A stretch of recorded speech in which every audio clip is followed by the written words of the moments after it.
Bonjour à toutes et à tous, soyez les bienvenus sur le plateau du Big Show. Pour cette journée spéciale porte ouverte, nous avons vu les choses en grand pour vous présenter au mieux l'Université de Valenciennes avec des reportages, des invités, des jeux et des chroniqueurs. Restez avec nous, le Big Show, ça démarre maintenant.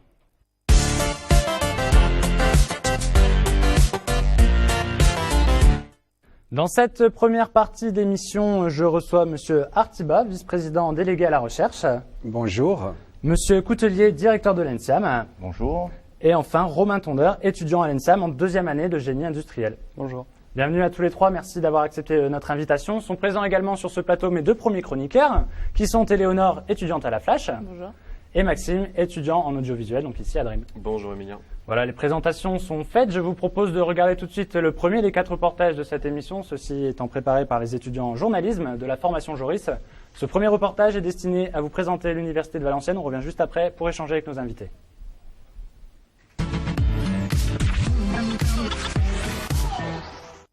Bienvenue à l'Université de Valenciennes et du Hainaut-Cambrésis, une communauté universitaire de 10 000 étudiants et de 700 personnels enseignants.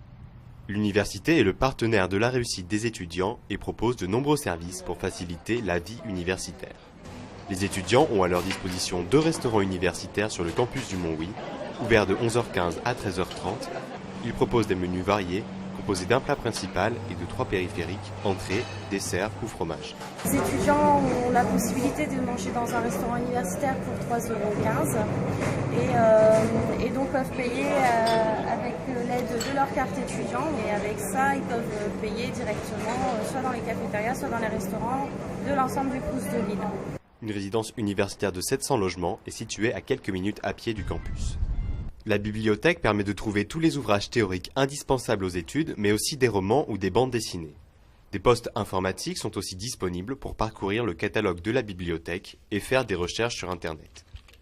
La maison de l'étudiant, située à l'entrée du campus, regroupe les services administratifs de la scolarité, ainsi qu'une infirmerie et une assistante sociale. On peut aussi y trouver des informations pratiques sur les événements proposés à Valenciennes. L'université n'est pas uniquement un lieu d'enseignement, on peut aussi se détendre en faisant du sport, danse, boxe, tennis de table, il y en a pour tous les goûts. Alors je dis, vous avez suivi attentivement le reportage qu'on vient de voir. Monsieur Coutelier, est-ce que vous pouvez revenir sur les différents services proposés à l'étudiant qu'on a pu voir notamment dans ce reportage ? Les différents services extrêmement intéressants, effectivement, c'est tout ce qui concerne la logistique étudiant avec le restaurant universitaire. Donc ça facilite quand même énormément la vie des étudiants. Ça n'a pas été montré, mais aussi toutes les disponibilités sportives pour pouvoir aussi faire un bon étudiant équilibré avec toute la partie sport. Et puis, ce qui rentre directement dans le cadre de la formation, c'est bien évidemment la bibliothèque universitaire avec l'ensemble de ses moyens disponibles à tout moment pour les étudiants. Et donc, c'est effectivement quelque chose de très important dans le cadre de la vie d'un étudiant. D'accord. Monsieur Artiba, est-ce que vous pouvez nous préciser votre travail en tant que vice-président délégué à la recherche ? Bon, un vice-président en charge de la recherche et études doctorales, tout d'abord, c'est la coordination et donc la vision stratégique de la recherche, en collaboration évidemment avec, en premier lieu, les directeurs des laboratoires, tout d'abord, et forcément avec toutes les composantes de formation, dont celle d'ingénieur, donc la composante sciences et technologies importante de l'université avec l'ISTV, l'UET, la FSMS pour tout ce qui est scientifique, on parlera peut-être des autres. Donc nous, c'est de coordonner, de voir les grands projets, que ce soit évidemment par laboratoire, interlaboratoire, avec les laboratoires de notre région. On a des projets très importants aujourd'hui. Depuis pas mal d'années, l'université s'est focalisée tout d'abord sur tout ce qui est transport et mobilité. Et là, on a une reconnaissance régionale, nationale et internationale. Donc on vient nous chercher sur ces thématiques, mais à côté de ça, puisqu'on est dans l'audiovisuel, il y a évidemment, comme vous le savez, un grand pôle numérique qui se développe avec Arambert, mais il y a aussi tout ce qui est ingénierie de la santé et de l'handicap, plus évidemment les sciences humaines et sociales aussi qui se développent fortement. D'accord. Et quelle est l'importance de la recherche au sein d'une université? Je dirais il n'y a pas d'université sans recherche, parce que nous ne sommes pas ici que pour donner des cours. On doit vous donner des cours en connexion avec ce qui va se passer demain. On vous forme aujourd'hui pour le métier d'aujourd'hui, mais surtout de demain, et vous donner évidemment le bagage pour vous permettre d'évoluer. Pour cela, tous nos enseignants-chercheurs, nous-mêmes, nous sommes des enseignants-chercheurs avant tout, on doit aller au-delà des connaissances d'aujourd'hui. Donc, on doit pousser les frontières de la connaissance. Et pour cela, la recherche est fondamentale et elle doit être chez nous. Elle est très connectée avec les formations forcément des masters, mais aussi avec notre région, nos territoires, le monde socio-économique qui nous entoure. D'accord. Éléonore, ça va être le moment de notre première chronique. Tu nous as préparé une chronique sur la première année à la fac, il me semble. En effet. On t'écoute attentivement. Alors, débuter à la faculté inspire toujours de nombreuses émotions. La plupart des élèves oscillent entre excitation, appréhension, peur de l'inconnu et soif d'apprendre. Leur première année sera la plus importante dans la mesure où elle est très souvent décisive dans le parcours de l'étudiant. Elle va venir renforcer l'opinion des élèves, les conforter dans leur choix, ou au contraire, leur faire découvrir autre chose que ce à quoi ils s'attendaient. Ce qui leur permettra d'explorer le monde des études supérieures avec un œil neuf, mais aussi leurs préférences et possibilités qui leur permettront de faire un choix pour les années à venir. Ces derniers sont multiples et cela explique la diversité que l'on trouve en première année chez les élèves. Ils ont différentes facilités, aspirations et différents âges, et ce, au sein d'une même filière. La nouveauté pour les anciens lycéens est que la faculté exige un travail indépendant, sans besoin de rappel incessant venant des professeurs. Les horaires permettent une plus grande liberté, mais il faut utiliser ces dernières à bon escient parce qu'ils ne sont plus encadrés comme ils l'étaient au lycée. Malgré l'accompagnement des professeurs qui invitent les élèves à les contacter sur leur mail à tout moment en cas de problème de compréhension. Les résultats dépendent donc de la motivation et de l'énergie que l'élève consacre à son travail. Mais la première année ne se limite pas seulement à avancer sur le plan des études et de l'avenir professionnel. Sont mis à la disposition des élèves, comme vous l'aviez précisé, une bibliothèque universitaire, des activités sportives ou bien les associations. Il s'agit donc de rencontrer de nouvelles têtes et de trouver ainsi sa place dans l'établissement qui sera le leur durant 3 à 5 ans. Hors campus, la première année à la fac et les suivantes permettent de développer une indépendance, une rigueur dans le travail, de nouvelles amitiés et un point de vue nouveau sur le monde. En somme, toutes les clés pour bien commencer ses études et préparer son avenir. Merci pour cette analyse, Éléonore. Vous êtes, je suppose, d'accord, Monsieur Coutelier, la première année, c'est vraiment une année importante. Tout à fait. Alors, pour l'école, nous avons 2 manières d'intégrer les élèves, ou après bac, effectivement. Voilà, dans le cas de l'INSEAD, c'est après une prépa aussi. Voilà, et après une prépa, après les concours. Donc, d'un côté comme de l'autre, la première année sera extrêmement importante. Parce qu'elle sera exigeante scientifiquement et donc il ne faut pas se relâcher par rapport aux années d'études précédentes, même si on a fait les classes préparatoires, parce que on pense peut-être arriver au club Méditerranée, mais non, c'est pas ça, c'est pas le club Med. C'est effectivement, il faut encore travailler de manière intensive pour pouvoir ensuite pouvoir réussir de manière aisée et puis profiter de tous les dispositifs mis à la disposition des étudiants en école. Donc c'est vrai qu'il y a un changement par rapport à un encadrement au lycée ou même en classe préparatoire, puisque c'est toujours du lycée. Néanmoins, à l'école, une école c'est une vie un petit peu à part, une école d'ingénieur c'est une vie un petit peu à part, et donc probablement que les élèves en première année sont peut-être plus suivis et on fait beaucoup plus attention à éviter qu'ils ne partent dans une facilité ou éventuellement ne pas travailler suffisamment. Donc il y aura une attention particulière. Alors c'est vrai qu'ensuite il y a beaucoup d'attractivité, la possibilité de faire du sport un peu plus facilement, la possibilité, vous l'avez parlé, des associations. Et donc là aussi il faut faire attention au juste équilibre des activités pédagogiques, extra-pédagogiques. Quelquefois les deux peuvent aussi avoir un thème commun. Mais faire attention à tout ça. Effectivement, la première année, c'est là où il faut réussir à s'adapter à un changement de comportement, un changement de relation avec les professeurs. Et donc, pour cela, la première année est effectivement très importante. Et toi, Romain, du point de vue des élèves, donc tu es en 2e année de génie industriel, c'est ça?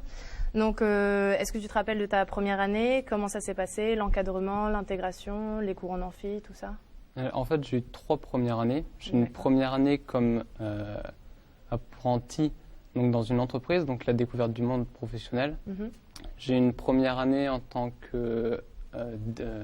qu'étudiant en DUT. Donc cette fois-ci, par rapport au lycée, on a beaucoup plus d'autonomie qui est demandée.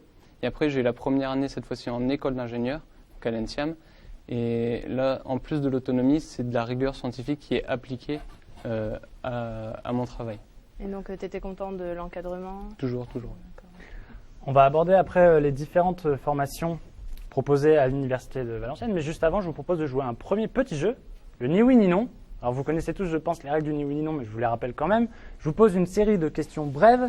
Vous devez tâcher de m'y répondre ni par oui ni par non. Vous avez 45 secondes pour essayer de... Donc, ni oui ni non. On va commencer avec vous, Monsieur Artiba. Attention, top chrono. Monsieur Artiba, vous êtes prêt? Certainement. Certainement. Vous êtes le vice-président délégué à la recherche. Tout à fait. Ce n'est pas un boulot facile tous les jours. Vous l'avez dit. Vous êtes venu en voiture ce matin.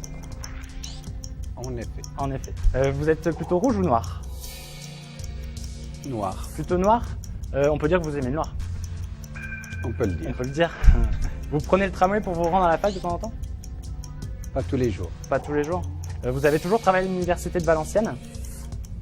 En partie. En partie. Si vous aviez une mutation à Paris, vous diriez oui?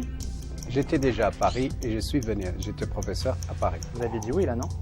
J'ai dit j'étais professeur à Paris. Vous êtes un peu stressé d'être sur notre plateau? Ah, oh, bravo Monsieur Artiba, c'est bon. Je te soutiens. Les 45 secondes sont passées. Bien joué. Romain, on va jouer avec toi maintenant. Romain, t'es prêt? Attention, top chrono. Tu es donc élève à l'ENSIAM. Absolument. Tu fais du droit, c'est bien ça? Absolument pas. Tu penses avoir bien choisi ta branche d'études? Tout à fait. Tu viens en tramway à la fac? Pas du tout. Pas du tout. On m'a dit que tu avais 22 ans, c'est vrai ça? Non. Ah ah! Et voilà, tu as été moins bon que Monsieur Artiba. On va maintenant regarder tout de suite le deuxième reportage de cette émission consacrée à vous présenter les différentes formations.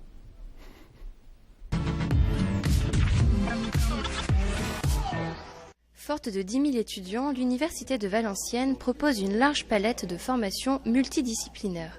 Répartie sur 4 campus, Valenciennes, Maubeuge et Cambrai, elle propose un enseignement allant de Bac+2 à Bac+8.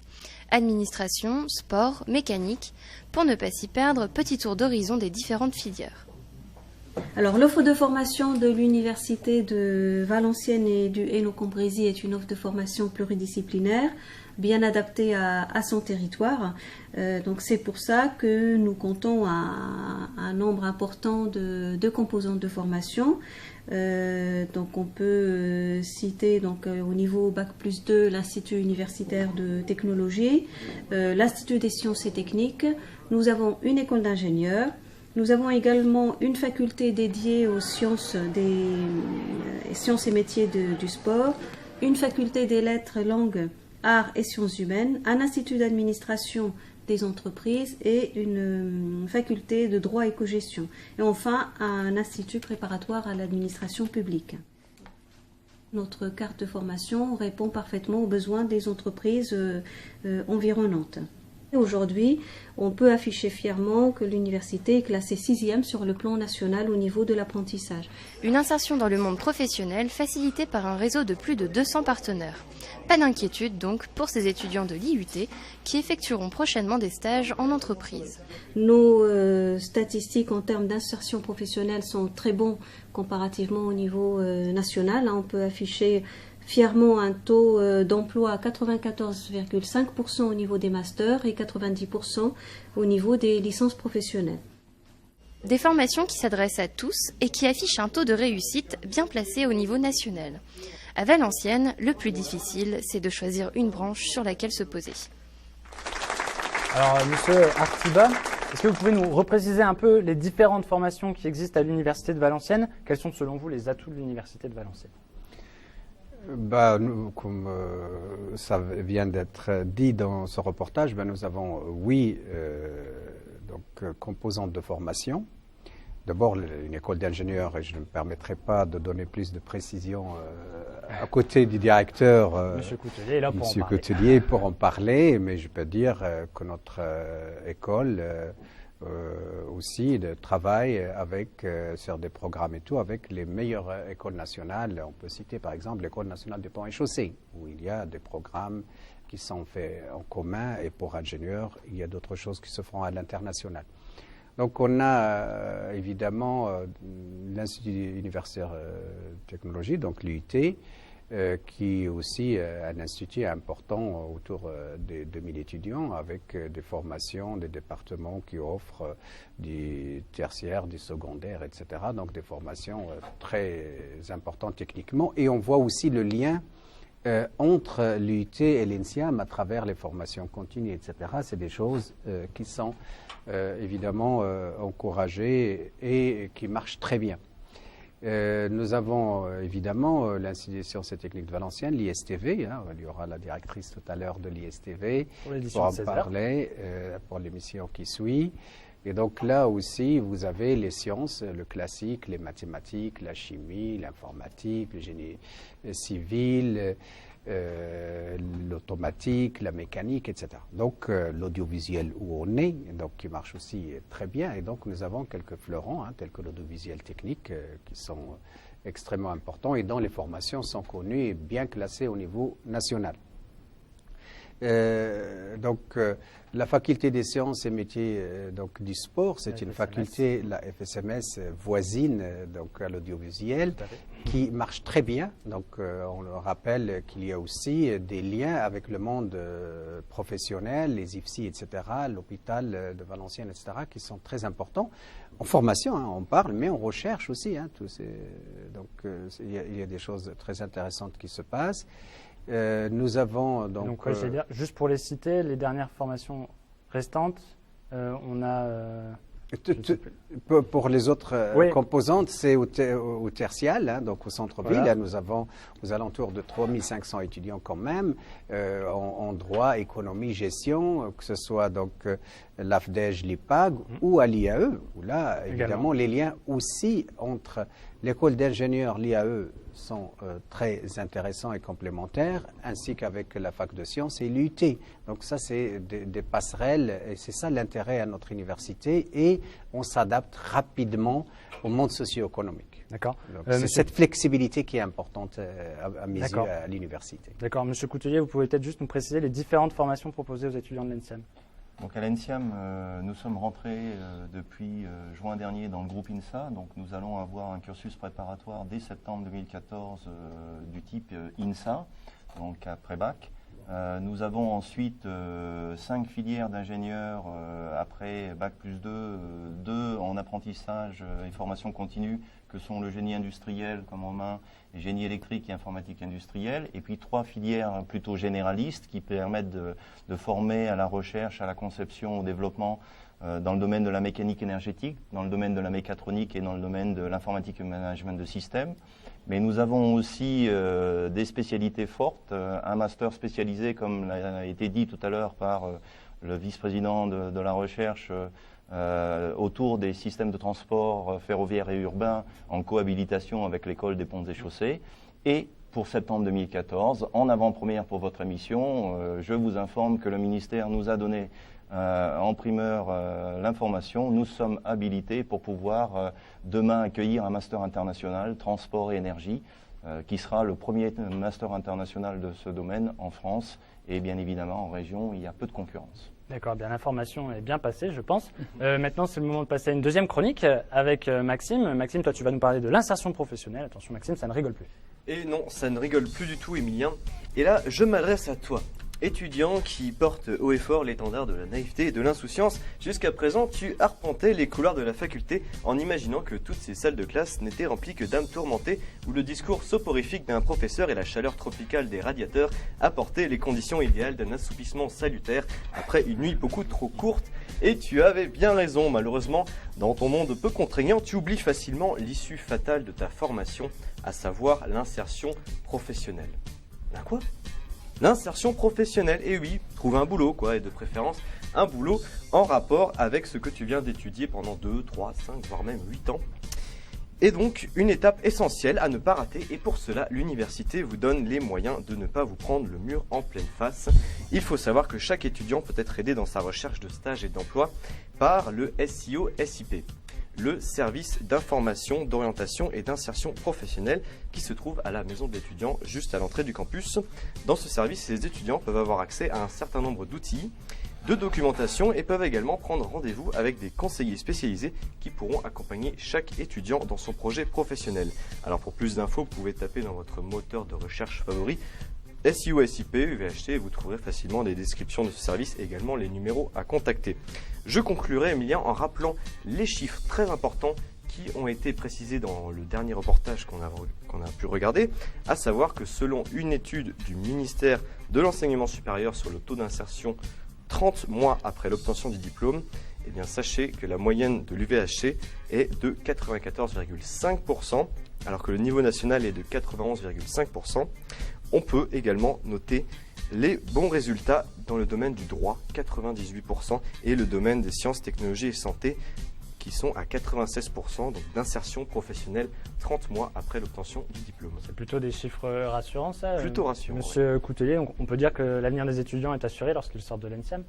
Alors nous, on est encore plus performants puisque nos statistiques sont pas à 30 mois, sont à 6 mois, puisque nous faisons chaque année une enquête de la conférence des grandes écoles au niveau insertion professionnelle, que plus d'1 sur 2 de nos étudiants sort de l'école avec non seulement son diplôme mais un emploi, que 86% sont insérés dans les 2 ou 3 mois et que au moment de l'enquête, quasiment tout le monde est inséré, éventuellement ceux qui préfèrent faire le tour du monde après leurs études, bien évidemment, n'ont pas un emploi.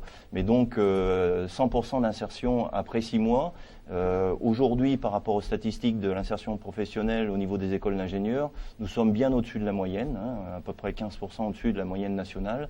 À noter aussi pour nous une insertion forte à l'étranger. En promotion 2011, 21% d'élèves étaient de diplômés avaient trouvé un emploi à l'étranger. En 2012, 25%. Et en 2013, nous n'avons pas encore les chiffres puisque l'enquête vient de démarrer. Mais pour l'école d'ingénieurs, aucun souci. Nous formons à des métiers qui trouvent preneurs tout de suite.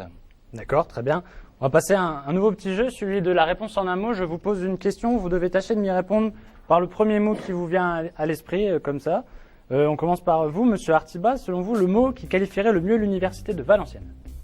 Professionnalisme. Professionnalisme. Le mot qui qualifierait le mieux votre travail en tant que vice-président délégué à la recherche? Recherche. J'allais dire, ça peut être le même mot. Sinon.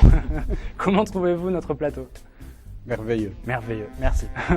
Monsieur Coutelier, comment, selon vous, le mot qui qualifierait le mieux l'université de Valenciennes? Efficacité. Efficacité. Le mot qui qualifierait le mieux votre travail en tant que directeur de l'ENSIAM? Réactivité et ambition. Et ambition, ça fait 2 mots, mais j'accepte. Ouais. Comment trouvez-vous notre plateau? Très chaleureux et très chaleureux. Très chaleureux, dans tous les sens du terme. Merci. Romain, toi, le mot qui qualifierait le mieux l'université de Valenciennes? Polyvalente. Polyvalente. Le mot qui qualifierait le mieux ta vie d'étudiant, à l'ENSIAM? Ardu. Ardu. Comment trouves-tu notre plateau? Très bien pour un baptême. Ah, merci. C'est pas un baptême, c'est la 3e édition qu'on fait, mais... pour moi. Ah, pour toi, excuse-moi. Alors maintenant, merci pour ces réponses franches. On va regarder un épisode pendant ce temps.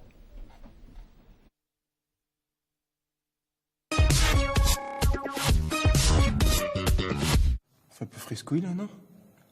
Pendant ce temps, dans une fac où Julien Lepers est professeur.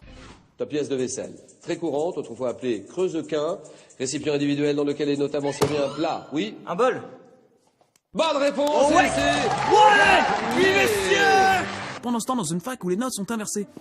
Pierre? 0. Pendant ce temps, dans une fac où quand tu te trompes, tu dois te cogner la tête 78 fois. La réponse à la question 12, c'est quoi? Oui, Pierre? La racine de 2? Ah non, c'est pas ça. C'est complètement erroné. Allez, tu te cognes la tête maintenant. 1, 2. Pendant ce temps, dans une fac où il y a une putain de fuite. Eh, t'as vu? Demain, il neige. Pendant ce temps, dans une fac où il n'y a pas de zinzin. Tu fais quoi, toi, jeudi soir? Bah rien, je me fais chier comme tout jeudi soir.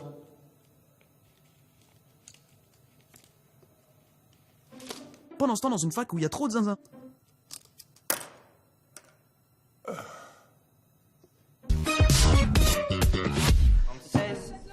17, 78.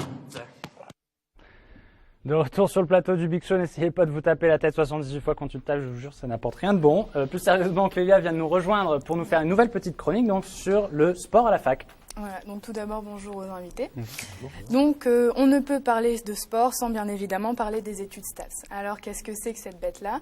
Ce cursus désigne en fait les sciences et techniques des activités physiques et sportives. Divisé en 3 parcours, le premier propose tout d'abord l'étude de l'éducation et de la motricité.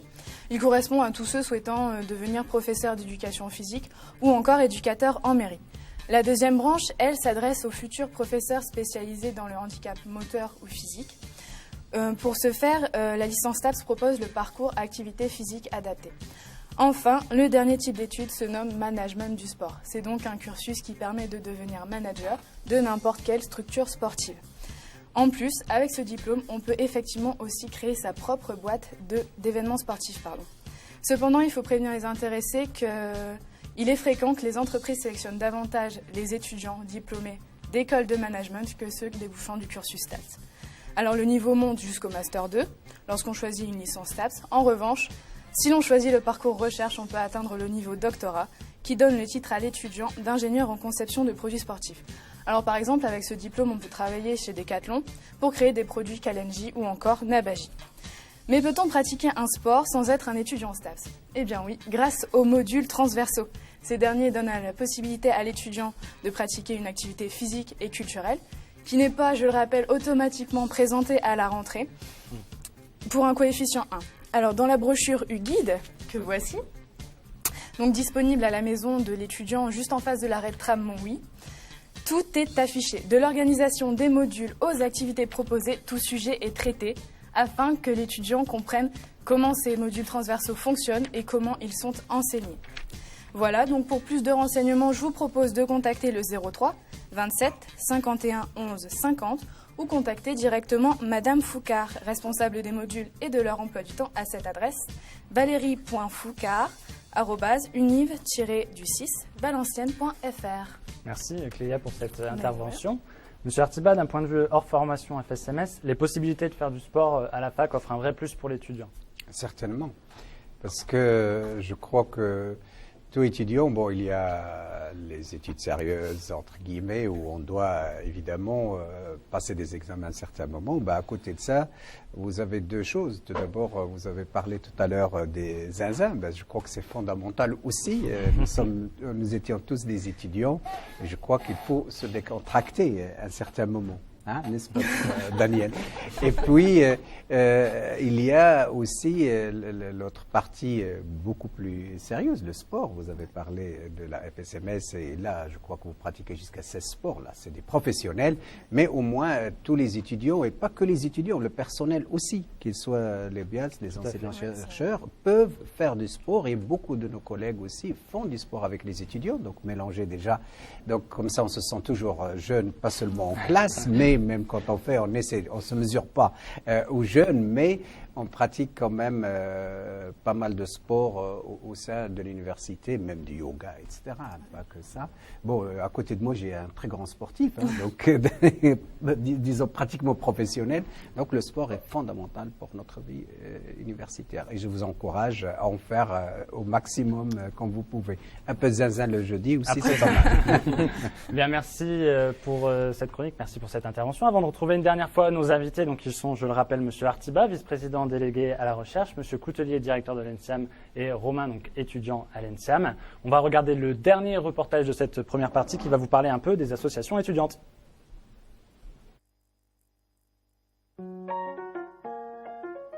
Excusez-moi. Ouais. C'est quoi la Corpo pour vous? Pour moi, la Corpo, c'est une association qui essaie de rassembler les étudiants au maximum. L'avantage de la Corpo, c'est quand même de rassembler les étudiants, de créer une proximité entre les étudiants qui ne se connaissent pas forcément, ceux qui viennent d'arriver sur le site. Oui, je trouve ça bien parce que ça donne une vie en dehors des études.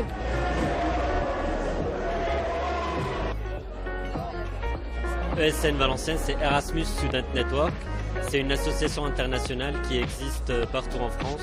Le but de SN, c'est de accueillir, essayer d'intégrer au mieux les Erasmus et les étudiants internationaux en général, et aussi promouvoir la mobilité internationale.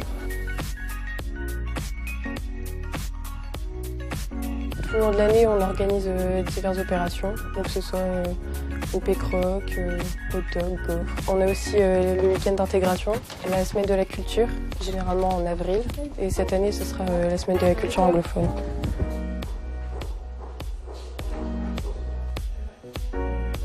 Alors, les événements les plus marquants, c'est le concours de court-métrage 3/4 du cinéma.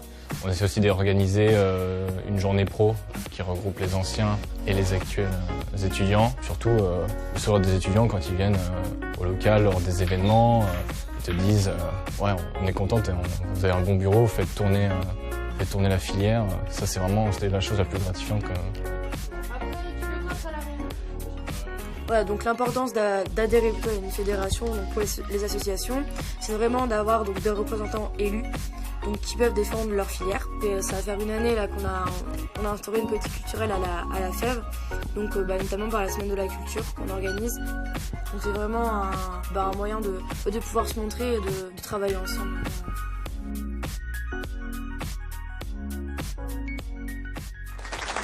Alors on a vu dans ce reportage le rôle des associations étudiantes. Romain, donc tu es étudiant, est-ce que tu peux nous parler un peu du rôle pour les assos étudiants? Qu'est-ce que ça t'apporte concrètement dans ta vie de tous les jours?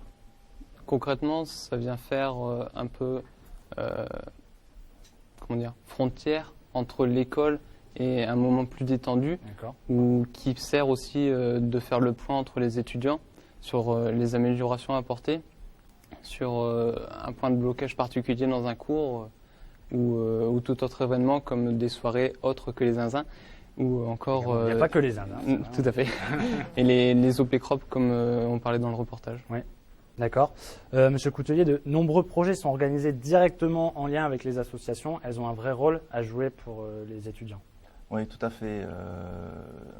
On va prendre juste un exemple parce qu'à l'école, il y a énormément d'associations et la vie associative est extrêmement importante pour prendre des responsabilités, pour mener à bien des projets et pour après éventuellement en trouver un certain plaisir. On a des associations dans le domaine de la musique, dans le domaine de la technologie.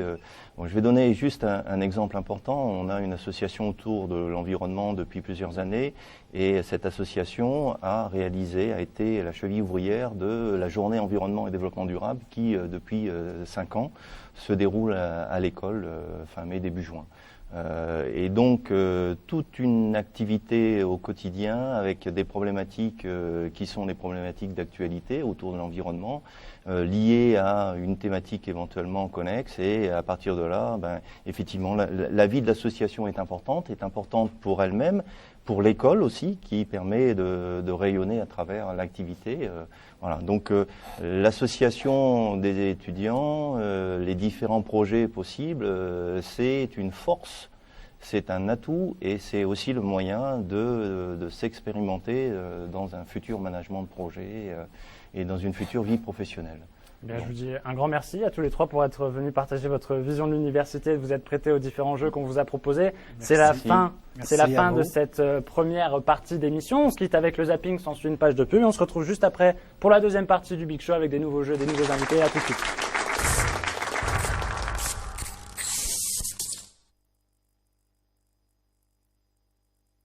Ouais, je me présente en 2 mots, Pierre-Henri Claude. Je suis un amateur plus ou moins averti du tuning. Je pourrais dire que je suis un transformiste de la voiture.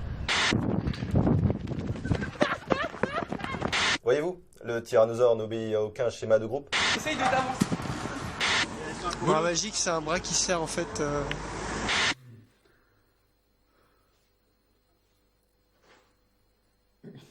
Et quand tu serres au milieu, ça sert tout. Bon alors tu me demandais les améliorations que j'ai effectuées sur ma voiture. Ouais. Donc tout d'abord, il y a des jantes de 17. C'est toujours toi qui t'occupes de reprends à cet endroit-là. Reprends à cet Hey Minou. Elle vient pas. Minou. Non, elle vient pas. Elle est mignonne. Simon. Simon, moi. Non mais c'est pas... Je vais aller les chercher.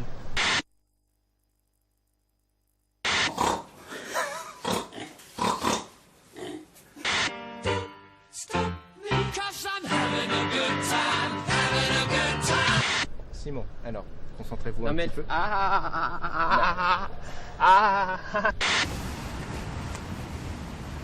Sans monter dessus. Ah, j'adore l'odeur du napalm au petit matin.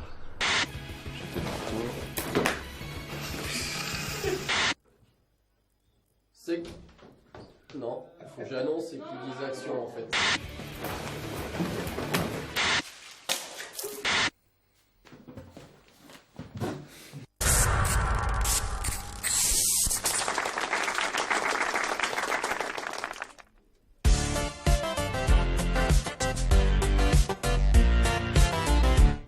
Ça prend de plus en plus d'ampleur. C'était très bien.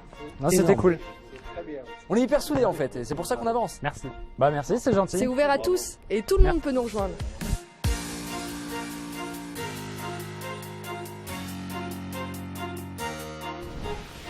Et on va repartir bientôt en musique. Restez à l'écoute. Vous écoutez Ramdam.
Alors voilà, donc on a vu comment placer les feux d'artifice, on a vu comment extraire la poudre.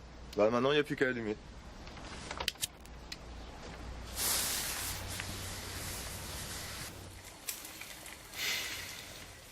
Tu t'en sors avec ton tuto, mon canard? Bof, je suis pas trop content de mes plans. Placer les feux d'artifice, on a vu comment extraire la poudre. Bah maintenant il n'y a plus qu'à allumer. Ouais. Bah regarde sur internet, hein. Il y a un concours de tutos sur internet. Un concours de tutos? Ouais, c'est Bricolus qui fait ça. Et il y a même un tuto pour faire des tutos. C'est bien fait quand même.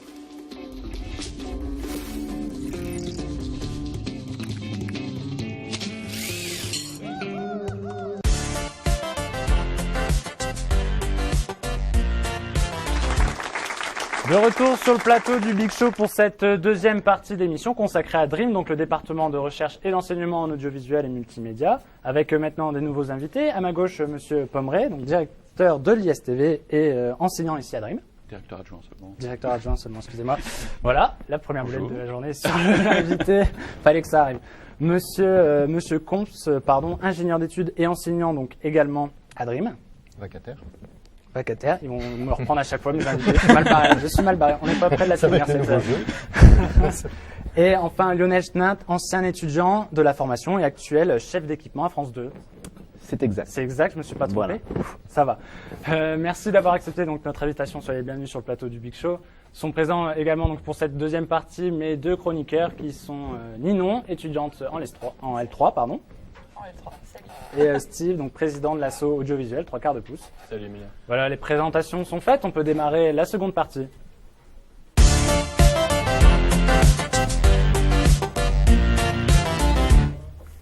Pour bien vous mettre dans l'ambiance de cette deuxième partie, on accueille tout de suite Cédric pour le défi du Dreamer. Hey. Salut Cédric. Salut Emilien. Comment tu vas? Ça va bien et toi? Bah écoute, ça va super. Est-ce que tu es prêt à relever le défi qu'on t'a réservé aujourd'hui? Toujours. Toujours prêt? Bah écoute, on a 1, 2, 3 invités. Bonjour. Je te propose de nous ramener 3 cafés, c'est possible? 3 cafés, pas de souci. Ouais, bon, par contre, il nous reste 0 € de budget, donc T'inquiète pas pour tu ça. te débrouilles? Ouais, Ok, par contre, tu ferais bien de te dépêcher, t'as vraiment pas beaucoup de vais. temps. Ouais, dépêche-toi. Bon.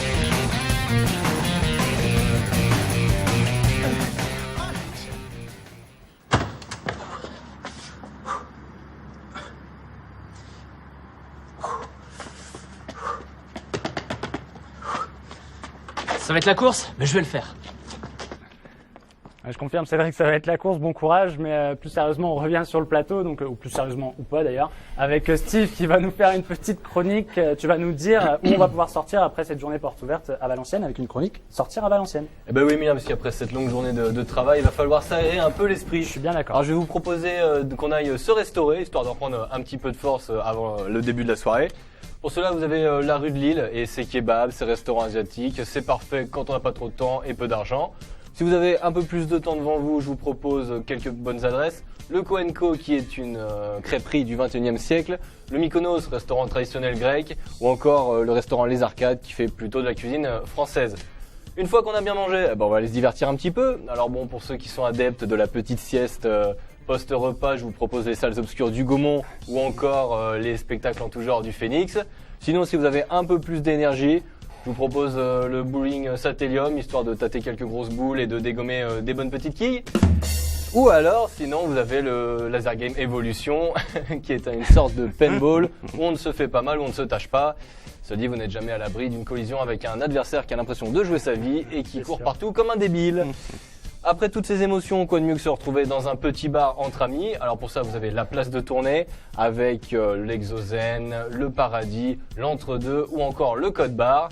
Beaucoup d'étudiants s'y retrouvent la semaine. Il paraîtrait même que certains membres de 3/4 de pouce seraient devenus fans du Paradis, mais la rumeur n'a pas été confirmée. À confirmer. En parlant de Dreamer, on les retrouve en général au Little Rock Café, où Jean-Mich se fera un plaisir de vous servir une bonne mousse, ou alors au Tandem, qui est un petit bar sous fond de musique pop-rock, avec un coin billard, un coin BD, et également quelques jeux de société de tout âge. Après cette bonne soirée, on va rentrer se coucher. Ah bah carrément. Eh ben non, on va ressortir, direction les 2 boîtes de nuit de Valenciennes, le Black Diamant, Black Day pour les intimes, et le 8-3 Club, anciennement le Saint James. Alors là, je vous jure que dans une ambiance digne des plus grandes boîtes de nuit de Paris, vous pourrez trouver les meilleurs prix niveau conso, vous pourrez trouver les plus jolies filles, les plus jolis garçons. Super. Non, je déconne.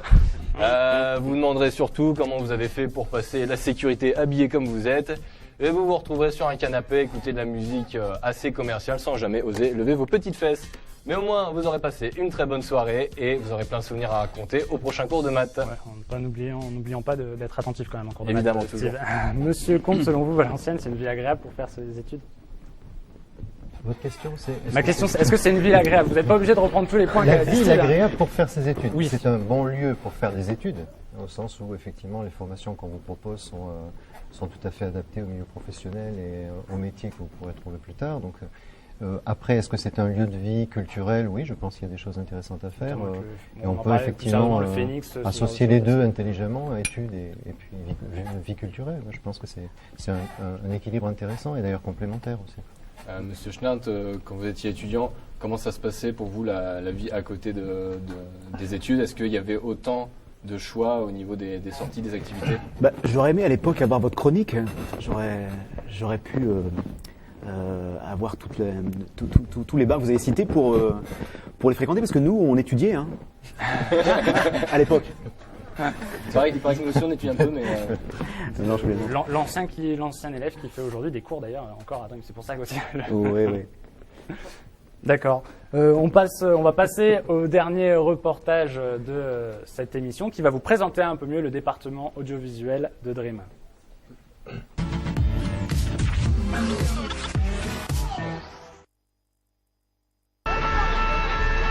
Ma formation, elle est très technique. Elle apprend l'image et le son au travers des techniques de la télévision. Donc on a des cours d'image numérique, on a des cours comme ici dans le laboratoire de photographie argentique.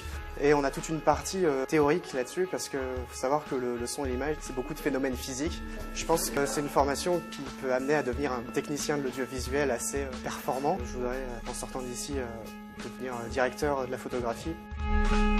Donc la licence professionnelle Joris est une formation qui forme des étudiants au métier de journalisme, autant sur le plan technique que sur le plan théorique, afin de leur permettre d'être ce qu'on appelle tri-qualifiés, des journalistes reporters d'images et de son tri-qualifiés. C'est une formation donc, qui implique beaucoup de pratique et quand même assez de théorie pour pouvoir faire face au monde professionnel plus tard et dans un temps record. Le Master MCAV, Management de la communication audiovisuelle, permet de former des étudiants dans des domaines très variés de la production audiovisuelle. En Master 1 notamment des fictions, documentaires, et en Master 2 des enseignements qui sont plus spécifiques, le marketing, la communication, avec aussi des projets plus conséquents. Le Master MCAV propose des débouchés très variés en fonction des profils. Le Master Truquis, c'est un master qui signifie trucage numérique des images et des sons, et destine au métier de la post-production images et son. On a des cours à la fois scientifiques, artistiques, de gestion de projet et des cours plus poussés sur les logiciels avec des professionnels du milieu. On a 6 mois de stage afin de valider notre master en fin d'année. ISIS, ça veut dire ingénierie des systèmes images et son. Quand l'audiovisuel est passé au numérique, il y a eu un besoin de gens qui connaissaient à la fois le monde de l'audiovisuel et le monde de l'informatique, du numérique, etc. Donc les débouchés, on a par exemple de la recherche et du développement pour des outils pour les chaînes de télé. On peut aussi faire de l'intégration de régie ou de systèmes audiovisuels dans les salles de cinéma, théâtre, etc. Alors, Monsieur Comte, finalement, la licence SIAM, renommée aujourd'hui licence Sciences et Technologies, parcours type audiovisuel et médias numériques. Donc, ça, c'est pour retrouver, par exemple, sur le site post-bac. Donc, cette licence, c'est ça, c'est une approche théorique pour mieux pratiquer par la suite. On peut dire ça. Les deux sont totalement indissociables, ouais. Absolument.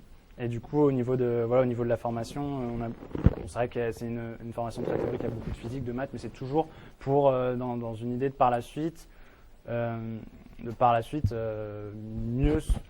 mieux se servir et mieux travailler par la suite. Voilà, avoir des outils qui vous rendent aptes à vous adapter aux situations nouvelles aussi.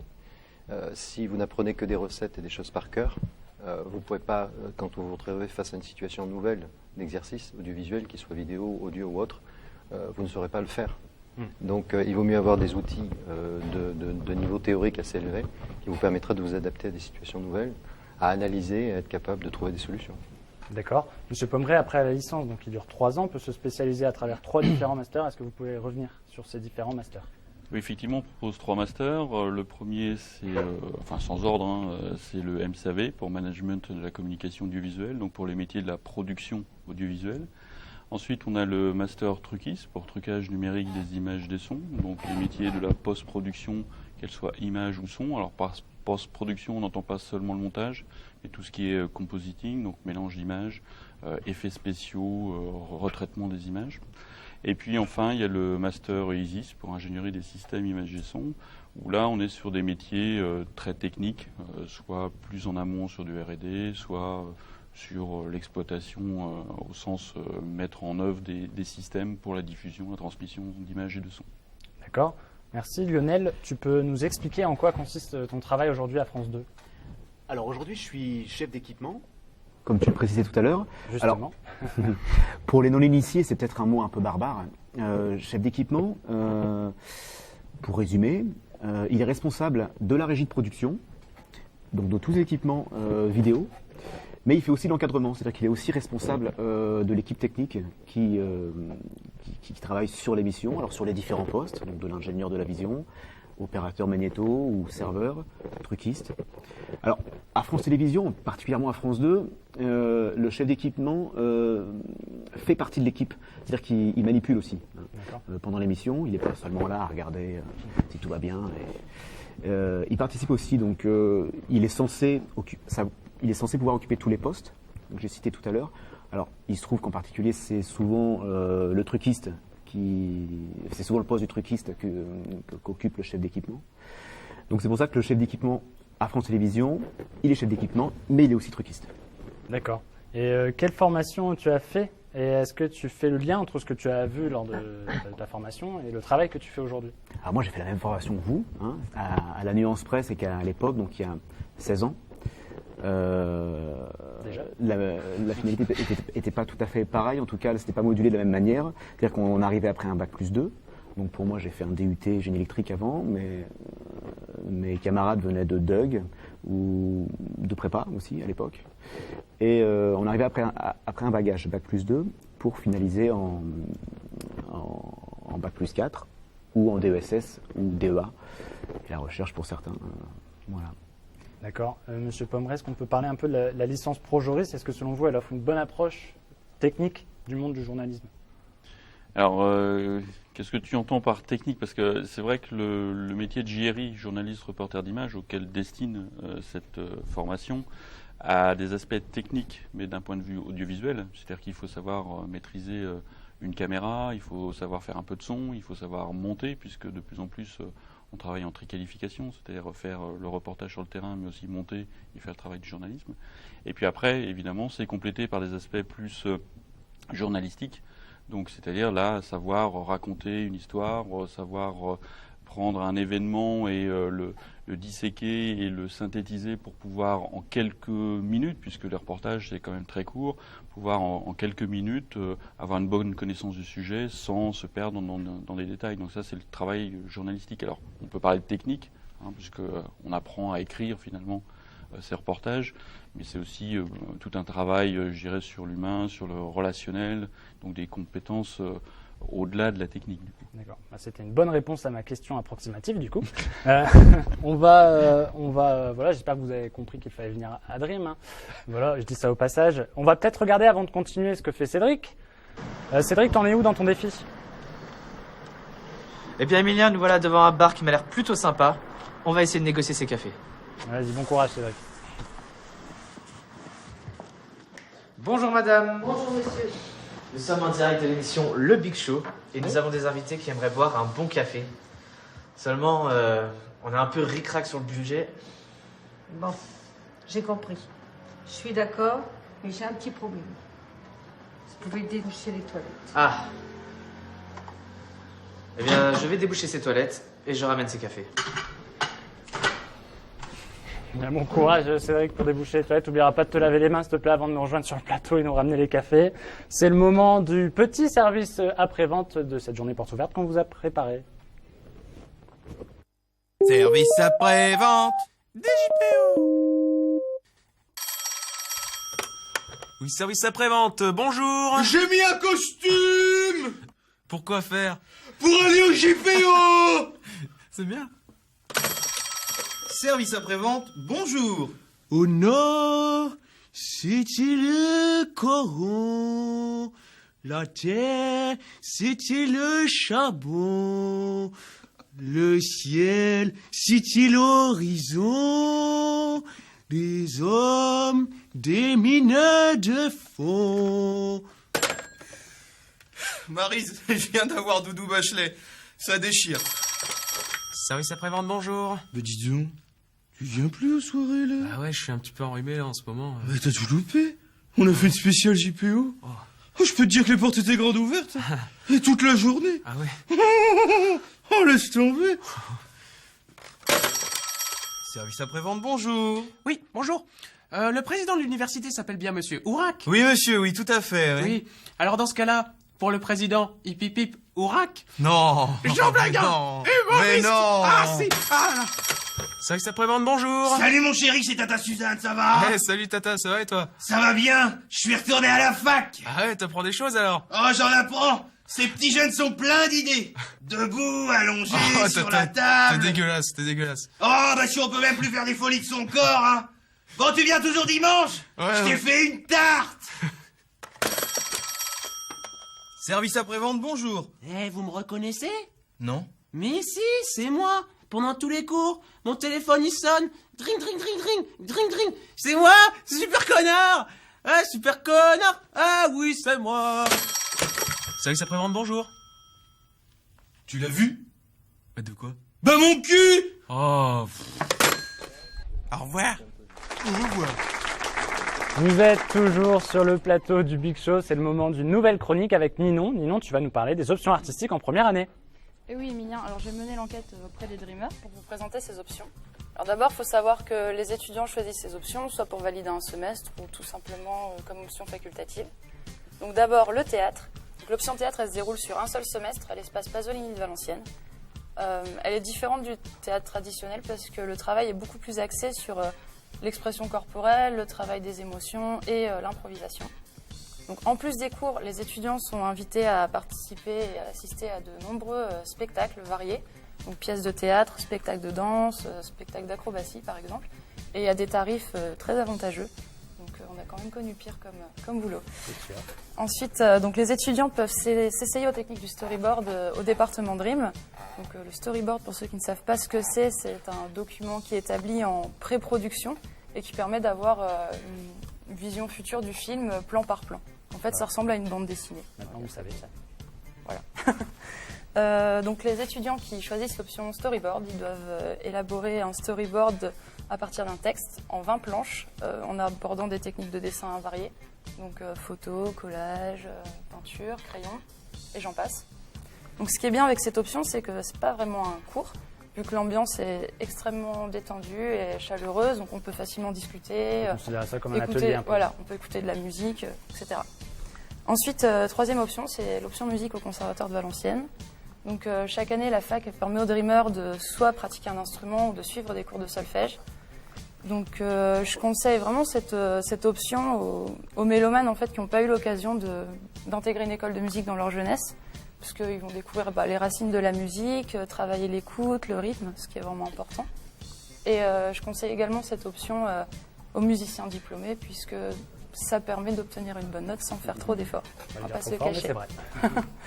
Donc pour résumer, je dirais que toutes ces options elles sont enrichissantes parce qu'elles s'adressent à tous, qu'on soit débutant ou non.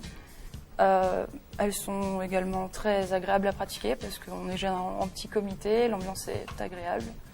Elles sont toutes gratuites et proposées par la fac, ce qui est un argument de taille quand on est étudiant. Et enfin, le plus, c'est que pour tous les Dreamers qui choisissent ces options, elles ont quand même un rapport étroit avec l'audiovisuel. C'est sûr. Merci Ninon pour cette chronique. Les options proposées en première année, Monsieur Pommeret, sont un vrai plus pour l'étudiant. C'est une bonne question. Oui, c'est une bonne question. Merci. Je me rattrape. Alors, en fait, quand on avait pensé à ces options, c'est effectivement déjà pour équilibrer un peu les choses. C'est vrai qu'on nous reproche souvent d'avoir fait une licence très sciences dures. Donc ça permet effectivement d'avoir dans la semaine un temps de respiration et de faire autre chose. Mais derrière aussi se cache effectivement une ouverture parce que dans tout le parcours, on pense aux interactions dans le métier, entre les différents métiers de l'audiovisuel. Mais il y a aussi l'interaction avec ceux qui sont de l'autre côté de la caméra, j'entends les artistes. Et de pouvoir pratiquer ces ouvertures artistiques permet de mieux comprendre aussi l'art et puis de se replacer. Parce que finalement, c'est vrai qu'on nous dit ouais, je veux être créatif et tout ça, mais qu'est-ce que c'est un créatif? C'est un artiste. Et en pratiquant soi-même un art, on se rend compte que est-ce qu'on est vraiment un créatif ou est-ce que finalement on est un peu plus technicien, mais on a envie de travailler avec des créatifs à créer quelque chose. C'était ça un peu l'objectif de tout ça. Merci pour cette réponse. Et on va... Attendez, maintenant, excusez-moi, il me semble, on me dit dans l'oreillette que Cédric est de retour de son défi. Et oui, et il a les cafés. Bravo Cédric. Les invités sont contents. Oui. Cédric, défi réussi. Bravo. Oui, je me suis lavé les mains comme prévu. Ouais, merci. Juste avant que tu ne distribues les cafés aux invités, on a une petite image à te montrer. Non. Si. Tu vois de quoi je parle? Voilà, parce qu'ils sont bons ces cafés au Je peux dire que tu t'es fait chier. Hein. Pardon, j'étais obligé de la faire. Bah ouais. J'espère que vous les savourez au moins. Ouais, j'espère que vous allez les savourer, franchement. Par contre, Cédric, à chaque fois tu poses, je suis désolé, mais poser ton plateau sur mes fiches comme ça. Excuse-moi, Emilien. C'est bon, à chaque fois tu me le fais. C'est la 3e émission, c'est. Merci. La 2e fois que tu me le fais, parce que la première Merci à c'est toi. en fait. C'est vrai, Pour ceux qui étaient là tout à l'heure. On va. Merci Cédric. Merci. Merci Cédric. On va passer à un dernier petit jeu avant de terminer cette émission. Vous allez voir, c'est très simple. Je vous pose une question, elle fait référence à quelque chose ou quelqu'un. Vous devez trouver de qui il s'agit. Vous allez voir, vous allez tout de suite comprendre sur un tournage. Je gueule après tout le monde pour que tout se passe selon les bons désirs du réalisateur. Qui je suis? L'assistant réalisateur. Bonne réponse de Lionel. Oh, sympa le petit son, on l'avait pas eu ce matin. J'erre dans les couloirs de la Dream. Non, je ne suis pas un fantôme, mais n'empêche que je suis toujours à la recherche de mes clés. Qui je suis? No Monsieur comment. Comte, c'est reconnu, non? Je sais pas. No comment. C'est pas mal. Bon, allez, j'accorde le point, Monsieur Comte, pardon. Avec mon sourire de... Ouais. Loi mathématique, je suis l'appelé des étudiants, je suis un outil fondamental dans l'étude des fonctions. J'ai même pas eu le temps de finir ma question, c'est une bonne réponse. Un partout. Voilà, c'est serré là. Je suis un but à atteindre, je suis aussi placé sur une caméra ou un appareil photo. Qui je suis? Je répète la question. Un but à atteindre. Je suis un but à atteindre. Je suis aussi placé sur une caméra ou un appareil photo. Qui je suis? Un objectif. Un objectif. Point pour Monsieur Pommel. 2 et 1. On va changer un petit peu de jeu. Je vous donne une citation de film. Enfin, vous devez me dire de quel film elle en est sortie. Attention, je vois des gens qui sont morts. Sixième sens. Sixième sens, bonne réponse de Lionel. Attention, 2 points pour Monsieur Pommel, 2 points pour Lionel, 1 point pour Monsieur Comte. C'est assez serré. Ça va être tout noir. Et ils l'ont fait. Merci. Ouais, merci, tu dis. Tu dis au son, hein, je précise quand même pour ceux qui ne savent pas qui étudie. De quel film est tirée cette réplique? La Cité de la Peur. Non, c'est un autre film où il y a Alain Chabat qui joue dedans, mais je ne sais pas, c'est pas un film d'Alain Chabat. Si, La Cité de la Peur. Si, c'est un film d'Alain Chabat, c'est un autre film d'Alain Chabat. Plus récent, avec Gérard Depardieu et qui se passe à la préhistoire. Non. L'âge de pierre, plus connu sous le nom de... C'est une bonne réponse de Monsieur Comte. Il me semble qu'il y a 2 partout, là, partout. C'est serré. Attention, du coup, dernière proposition, dernière tirade de film. Je vais lui faire une offre qu'il ne refusera pas. Une trilogie dans l'univers de la mafia. Le Parrain. Bonne réponse de Monsieur Comte. C'est Monsieur Comte qui remporte ce petit jeu. Bravo. Une belle remontée, c'est vrai. C'est maintenant la fin de notre émission. J'espère que vous l'aurez apprécié. Je voudrais remercier bien évidemment tous ceux qui ont participé à cette émission. Je peux vous dire qu'il y a vraiment beaucoup de monde. Les étudiants en Joris pour leur reportage. Toute l'équipe de Dream à la production et à la technique. Merci à mes chroniqueurs. Merci encore à mes invités. Le café est bon, Monsieur Pommel. Le café est très bon. Merci à vous de nous avoir suivis. Je vous invite bien évidemment à venir faire le tour un peu des différents ateliers qui vous sont proposés aujourd'hui dans les locaux de Dream pour voir un petit peu ce qui se fait ici. On se retrouve tout à l'heure à 16h pour notre dernière édition. On se quitte sur la boîte à questions. Le Big Show, c'est fini. Salut.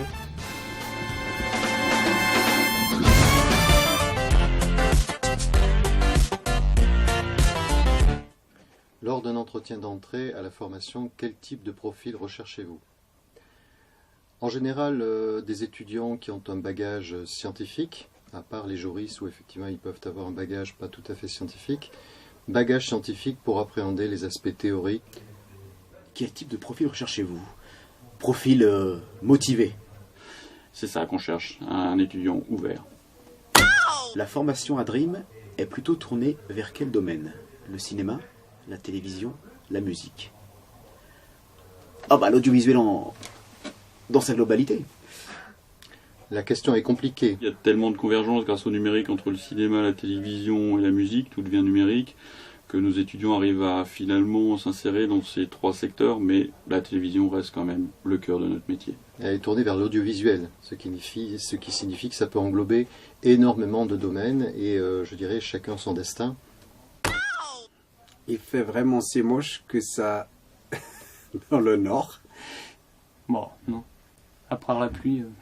En fait, non. Le soleil est toujours présent, sauf le jour où il pleut, mais c'est quand même très rare.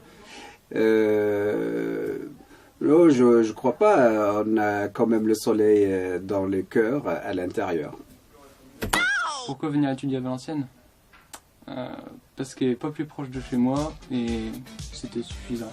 Ça, c'est une bonne question parce qu'il y a de très bonnes formations. Parce qu'on a beaucoup d'atouts. Il y a une ambiance avec les étudiants, il y a une proximité avec les profs, c'est sympathique.